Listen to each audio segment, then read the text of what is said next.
Bundle. Welcome back to the library, everybody. Welcome to the channel. I'm Tennessee Fats, and I'm coming to you from here today because, well, you saw the thumbnail back there. We're talking about The City of the Dead again. That's right, the John C. Hawking book that came out this year, which covers 2 stories about Conan. Now, we've already talked about part 1. I did a whole spoiler-free discussion of that before.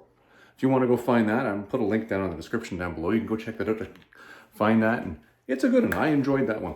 Today we're talking about part 2, though. This is the meat and potatoes piece of this book. This one is the story of the living plague. Now, just like we did before, because this is a relatively new book, we're doing this spoiler-free. I will warn you, though, there's going to be a chapter later on in this one that's going to have spoilers in it because, unfortunately, there is going to be a component where I have to talk about the actual characters themselves and what I think is possibly the coolest component of this book. So if you want to, watch the stuff where I talk about the overarching stuff, because there's nothing spoiler-like in that. I'm going to talk about the characters, nothing spoiler-like in that. But when we get to that one where I'm talking about what's cool in this one, maybe come back and watch that one a little bit later after you've actually read the book. Without any further ado, let's get into this thing. John C. Hawking's The Living Plague.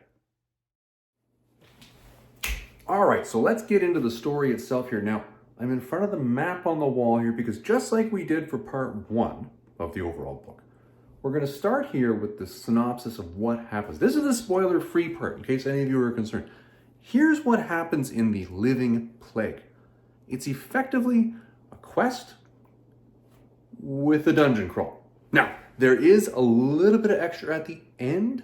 I'm not going to spoil that for you because that, if I told you what that was, you'd be like, Tennessee Fats, so I'm not gonna, all right? So we're stopping right there. Quest with dungeon crawl. Enough, all right? Where does it happen? Well, just like in part 1, where it started off in Akaria, guess where it starts this time? Bam! Right back in Akaria. But unlike in part 1, the Emerald Lotus, where they went over, down, over, this one goes straight up. Effectively, they're going to Dulcine. Now, Dulcine is a city that has become deserted. I'm not going to discuss why, but I think the title of the story kind of gives it away. Not saying it, you can figure it out for yourself. But very short story here to there as far as what's geographically covered. Now within that quest has a lot of meandering twists and turns. But the story overall is really a character development play. It's really fascinating. And you know what? In order to really get into what the characters are and really how this is a character development play, we got to go back and talk about the characters themselves. So just like we did in part 1, let's get back over there and discuss the people involved. All right, let's get into the characters here. And the reason why I'm really drilling down on the characters in these videos is because one of the real strengths that came out of these 2 stories was all in the character development. I honestly think that John C. Hawkins did a masterclass here in how to take characters that aren't necessarily your primary characters and took them to the next level of saying, pay attention to this guy or girl. They are very important, and here's what they're going to learn in this story. All sorts of things will happen. They can live, they can die, they can have all sorts of horrible things go along the way, or wonderful things go along the way. But along the way, you see the character develop and change. So what we're going to do here is we're going to talk through, I'm going to say probably your top characters within this story, and some of the neat aspects I saw in each of these characters with a quick synopsis. But I'm going to go with this part spoiler-free. The spoiler part is going to be in the next chapter here where we start talking about what are some really cool things in this, okay? So let's talk about the characters that are involved here. Because really, you've got a quest here with a dungeon crawl and this amorphous third thing that I'm not talking about here because I am not giving you guys that spoil. It is so cool. Set it aside. Here's the deal. Effectively in this, you have to have an adventuring party that's going to go forth and do this thing. And within that adventuring party, you generally have a good mixture of all sorts of different people. And I'm going back to D&D terms here because really, it's the easiest way to communicate to you guys what's occurring. You've got Conan, who's the bash and smash guy. That's out there doing his thing. You've got his buddy, Shamtari. Now, Shamtari is a very interesting character because Shamtari we actually saw in the first book, which was the Emerald Lotus. And Shamtari, well, he feels bad. He does. He feels a certain amount of loyalty to Conan. And the reason why is because, well, he kind of did a goof in the first book that kind of led to Conan having to go through one hell of a mess. which was not so cool for Conan. And Shamtari feels bad about this. Conan sort of is like laughing it off, like, nah, that kind of crap happens all the time to me, because, I'm going to hold on, better. That happens all the time to me. So you just got to calm down and just deal with it. And Shamtari's like, no. I really do need to make this up to you. And you catch that when you read between the lines of their relationship. Conan sees Shamtari as this, almost like a rock within the party. He is the guy that Conan can go and say, Shamtari, I need you to do this. And he knows that Shamtari will do exactly that. There will be no question about that. And the great part about it is you see Shamtari as a character getting exposed to worse and worse and worse and worse situations. But he's growing as a character because he's living with these situations and he's learning how to deal with them. And he's watching Conan deal with them. And he's saying, oh, I can get by on this. But the other real piece of growth that you see with Shamtari is with his relationship with, I'm going to say this name horribly, because in my mind, it's pronounced horribly, which is Pizur. I'm going to say that's how you pronounce his name. I could be entirely, wow, this has, you never know when this thing is going to go left or right. Anyways, Pizur, we're just going to call him the archer, because Pizur just sounds horrible when I say it. The archer guy, the kid. Every party has to have the kid. The guy who's literally out there that can do fantastic things. But there's a backstory to him. He's got all sorts of challenges within his life. At the same time, he's got to get through this whole adventure here because this is going to make everything right. And Shamtari sees this archer kid really as somebody that he's taken under his wing and he's helping. Almost like a father and son relationship. It's not very much like a friend equal relationship. It's very much I'm coaching you, teaching you how to live, and really trying to guide you and forward through this whole thing. And this archer guy goes through all sorts of messes as this whole thing is going on. And there's a beautiful piece of growth in it where you see the archer kid at one point in time when he runs into a miller's daughter just become absolutely smoten with her. And it's a beautifully written piece, and the reflection back on it is beautiful, and how the whole thing shakes out at the end of the story, and Shamtari's relationship and how this whole thing, I said the word masterclass before because it actually applies. It was beautifully done. It was done at such a level where I was like, oh my God, like literally as you're going through and you're seeing these two move along beside Conan, because they're not moving with him, they're moving beside him, just happen to be going along on the same adventure. It's this wonderful thing watching them grow. And it was great. And as I say, archer guy, Shamtari, beautiful growth. These two totally working with Conan. Then you got the other guy. Would I call him the other guy? Okay, we're going to call him the other guy here. You got your mage guy. You always have to have a sorcerer guy. And this guy, I think, is the one that probably has the most character growth in the whole story. And I know I'm going to say this, and many of you have read this, or the story itself are going to come back and say, Tennessee fans, how could this guy possibly be the one you say? He does. Okay, just hear me out. Bear with me. We'll get through this together. Adrastus. Okay, now Adrastus, am I saying that correctly? I'm saying that correctly. Adrastus, at the beginning of the story, you really do get a sense that he's almost this bumbling mage person. He's seen as a secondary mage. And you'll know why when you read the opening chapter. And you'll see his actions that show you clearly he is the bumbling second hand here. Definitely not your primary dude. But Adrastus, over time, has gone through some horrible, horrible things in order to get himself to a point where he's come to terms with his own, what would I call this? Noobness? Let's go with that. And at the same time, he's rewarding himself and recognizing what he can and can't do as he's increasing the difficulty level in each thing he's accomplishing. And then he starts to get more and more of a sense of how powerful he actually is. So by the end of the story, where there's this wonderful overarching plot that takes you all the way to here, he is at full power and at full sense of self-achievement when he reaches here. And he's done this in a variety of ways. He's obviously, I wouldn't say obviously, he's enslaved, I'm going to use the word enslaved, a thief named Balthano, who is just a piece of garbage. This is a horrible, horrible person. And he's using Balthano as basically his, he's his avatar, and he's going out and doing all the grunt work for him. But Adrastus along the way is successively hitting new challenges. And as he's hitting these new challenges, like for example, at one point in time, he gets himself into a fight or a script. We'll call it a fight. A battle. We'll go with the word battle. I think it actually probably carries more tone.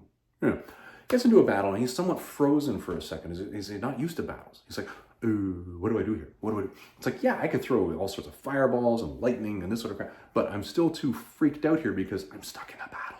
But at the end, he actually pulls it together, puts on his big boy pants, and gets out there and battles it up. And he does a great job. It's a fantastic thing watching this character grow along the way, especially with the way he manages this flunky Belthano, who is just a piece of turd. And it's like, no, you are not going to murder that guy. Stop it. Listen to me. I'm Adrastus, you're the flunky, shut it. And it's this wonderful thing as he's growing more into a leadership role and he's getting more confident. As I say, seeing the growth of that character in this story really was, in my mind, one of the greatest pieces that was in an overarching theme that carries through the actual written prose. Now, your last person in here, well, he's the guy that caused all this crap. And I'm not going to say Adrastus caused all this crap, because that's actually a lie. The person who actually caused all this crap is another just piece of garbage named Prince Oric. Now, Prince Oric, I probably said that too harshly. Would I call him a piece of garbage? Yeah, maybe a little bit up from a piece of garbage. Okay, he is no, I think piece of garbage might actually match for this guy. The way he is approaching this whole thing is done in such a way where he's basically sent these guys on this quest, where he fully expects that none of them are going to make it. And even if some of them are going to make it, he's going to make sure none of them make it. Because he needs a whole bunch of wealth to get out from under his uncle's thumb, who's the king, by the way, because he's a raving alcoholic and just spends all the money and does nothing but get into trouble. And it's interesting that he does have one character throughout the story that remains fiercely loyal to him. And the loyalty of that character almost makes you want to go, oh, Prince Oric, I don't know, maybe I do, I can't tell. Am I rooting for you or against you? You get to a point where you're almost on the fence. So by the point in time where he actually reaches the climax of his personal part of this overall story, you actually don't know. You're kind of sitting there going, ooh, do I want him to make it or do I want him not to make it? That, to take a character from the point where I'm looking at it going, boy, this guy's a piece of garbage, or just slightly above it, to the point where I'm like, do I really want him to make it? That was well done. I like that. That was neat. Those are your main characters. Now, there is another character in this, the other character being something that's not really human. I'm going to stop there. Another nice piece of this. How do you take something that's not human and have it start to realize humanity? Weird. That's a character we're not going to go into. That would be just doing way too much spoiler, and we're stopping right there. All right, now we're going to get into the whole thing here. I'm going to do the chapter. This is the spoiler chapter. We're going to get into that next. So if you're going into the next one, be warned, I'm going to talk about specifics within the book of things that I found really cool. And if you're watching them and you say, Tennessee Fast, that's something that ruined the book for me, well, I am telling you now, don't do that. If you just want to get to the point where I get to say, hey, you should go buy this or don't buy this, skip to the next chapter. Just jump right over that one. All right, it is spoiler time. We are going to talk about some specifics within the book. This is the chapter I warned you about. If you're watching the beginning of this chapter because you somehow clicked your way to here and you don't want spoilers, go to the next chapter where I just talk about whether you should buy the book or not, okay? All right, for those of you who are here right now, the odds are you probably actually have not come back to watch this, because if I've told you that this is a spoiler chapter and you haven't read the book, nobody has probably ever come back here to actually watch what I thought were the coolest aspects of the actual book. Huh. Is this a defeatist chapter? It may be. It doesn't matter. We're going to talk about it anyways. Here's the thing. I'm going to break this chapter up into two components, okay? The one is going to be the Tennessee Fats geeking out like an idiot component. The second component over here is going to be the one where I talk about really a literary thing, okay? So let's talk about the geeking out thing. Let's start, because that's the fun one. Let's go with that one first. So here's what I think is possibly one of the coolest things that happens in this story. And it all has to do with Adrastus. Now, I already talked about that Adrastus character and how watching his character development was really, really cool, right? Talked about that in the last chapter. But within that, there's all sorts of, and I talked about this actually in the part 1 video, of do you want to pull the thread? Do you want to pick that little thread that's in the story and say, well, hold on, when did Adrastus do that? He went on a Stygian dungeon crawl in order to get the belt that he enslaved Belthano with? Like, what? He went on a Stygian dungeon? What made him think he needed the belt to begin with to make him think he needed to go, what? The fact that he's a glass magic expert, which is something I've never heard of as a reader, which I thought was just beautifully original. I was like, that's incredible. Like, when you start thinking about it, like, oh. that was pretty darn cool. And the fact that along the way he had made this thing where you just take your hands, slap it down on this leather thingy, and then these basically crystalline death drones just fly around and kill whatever he points at. That was pretty freaking awesome. And it was written in such a way that at the end of this whole story, when Conan was sitting in front of Prince Oric's dad, and Prince Oric's dad's like, well, I'm just going to kill you. And Conan's like, yeah, you know what? I don't think you are. Slap and go kill him. And these crystalline things just fly off and murder him. You're like, whoa. You're talking about a guy who hates magic as a character that saw the usefulness of this. That not only did he recover everything at the end of the story to make sure he took it with him because he thought, well, I could probably use this later. But he actually did use it to get himself out of a scenario which honestly I think he probably could have handled just by beating the crap out of everybody. I was like, that was pretty darn cool. So as a Swords and Sorcery, Robert E. Howard, like happy guy, that just made me geek out a little bit. That was pretty cool. Okay, second component of this that's going to make me geek out here. And this is where, again, I know I'm a Swords and Sorcery geek. I did a review a while back. I'm going to put the link up over there for you guys. Of the Clifford Ball, The Thief of Forth book, which is a whole bunch of little stories by Clifford Ball. Well, I'm not going to say little, they were fantastic stories. By Clifford Ball. And the characters of Roald and Dwar are in that. Well, I just said two names where if you've read this story, you may recognize them. The last chapter of this actual story, who are the two flunkies that went over and got Conan and picked him up out of the bar? Roald and Dwar. Now, I'm pretty sure Roald and Dwar are not two names where if you went on the Hyborian name generator website, I'm assuming there's one of those out there. I've actually never looked it up. I should probably look it up later. I could actually use a Hyborian name. That'd be pretty neat. Anyways, I'm pretty sure Roald and Dwar do not pop out at you just freely, especially not at the same time. Those are two major character names that come from the whole Thief of Forth collection, which is up over there somewhere. And it's really neat. And to me, that was just a tip of the hat from John C. Hawkins to this piece of Sword and Sorcery history that's out there that I just don't see that much reference to. So to me, that was okay, that was pretty neat. So there's my two Tennessee Fats geeking out kind of moments. Get those to the side. All right, the last thing here has to do with literary stuff. All right, now let's just do a side swipe here and we'll pick that up. All right, we are back from the side swipe. So let's get into the literary thing here. So now I've got the book. I had to put the camera down there and do the whole book grabby thing because we're going to need this. So I've already talked about the whole character development thing. I've talked about how important that is. And honestly, as a Sword and Sorcery reader, I really do appreciate when that jumps up. And I've already chatted about that, so we don't need to go into that further. The next piece here, though, is all about mood. So when you're reading a story and suddenly you get for example, you're in a dungeon. You're wandering around in the dark and you find a well and suddenly this ghostly jellyfish comes up out of it and it's staring at you and you're pretty horrified. There's tentacles everywhere. I want to be the guy that reads that and gets the mood sense that instantaneously goosebumps are all over my arm. That is an excellent thing. When that happens, that means their author has done a really, really, really good job. There were many points in this book where I went from one chapter to the next and I could hear the organ in the back of my head going, dun, dun, dun. Like, it really, and I'm going to read for you. A little bit of reading with Uncle Tennessee Fats here. We're going to read the transition from chapter 17 to 18 here. I think this is probably one of the best ones in it. And in this, and here's what happens. I'm going to set the scene for you, okay? Conan and his flunkies have found their way into a thing. That's all you need to know.